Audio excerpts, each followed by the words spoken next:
JSLP has been around since the spring of 2017. My name is Jerome Price. I teach social studies at Richard Montgomery High School, and I'm also the founder and coordinator of the Jaguar Scholars Leadership Program. And I'm very passionate about this group of students, African American and Latino students, and we want to make sure that students are getting the opportunities to lead, right, and have the leadership capacity, right, to believe that they can achieve anything they want to, not just within their school community, within the community of Rockville, as well as throughout the county of Montgomery in the United States. And so just giving them the skill sets, the tools they need to do that. I think we do a lot of things in this area, and we help our school in different ways. We've tutored at Twin Brook with little kids, which were really helping them just mature. We've gone to City Hall more than one time, so that empowers us to make sure that we take our personal role in history. Not just about our lives. We have to think about the other person whose circumstance is worse. Councilmember Craig Rice was there at the beginning, and he was a vital part of our organization, giving students the tools that they need to be successful, talking to them, and being a point of inspiration at our early start. So we really appreciate his contributions to our organization. Name one of our current United States Senators from Maryland. Chris Van Hollen. Chris Van Hollen, well done. How many council members are there? 9, very good, in the back. I'm ready. When was Richard Montgomery High School established? 1892, well done. So good morning, guys. How are you guys doing this morning? Good, excellent, excellent. Well, I want to welcome you to the Montgomery County Council. How many of you think that you can change the world? Be honest.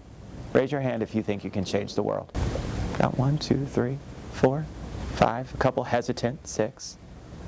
Everyone always thinks that changing the world means something where you're getting the Nobel Peace Prize for saying that you've, enacted a peace treaty between 2 warring nations, and that's changing the world.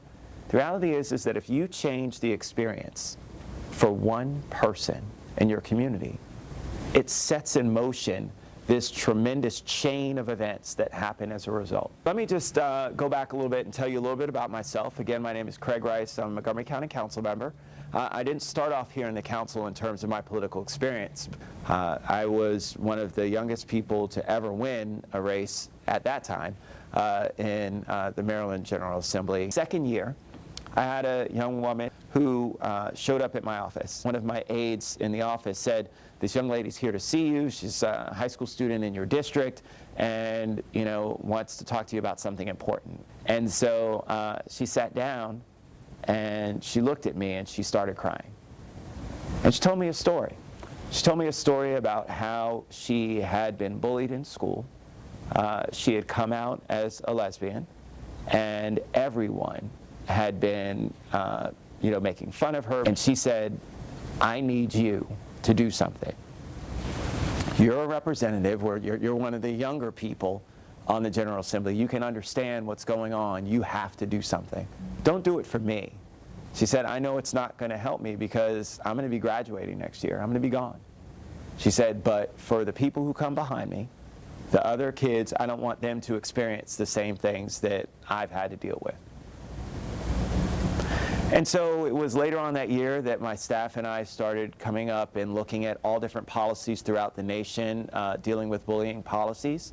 And we actually ended up drafting one of the strongest bullying policies ever written in this nation. Unanimous support in the General Assembly, signed off by the Governor, Martin O'Malley. And because of that young woman, because of her tenacity and her insistence that something get done, Maryland still to this day has one of the strongest bullying policies in the nation. Not because of me, because of her advocacy and her want to change the world. And that's what I want to make sure that you understand, because government works for you. If we are not addressing the issues that are important to you, there's a problem. Every single one of the meetings that I go to, I just left one to come here from this, the elected official should be the last one leaving the room, not the first.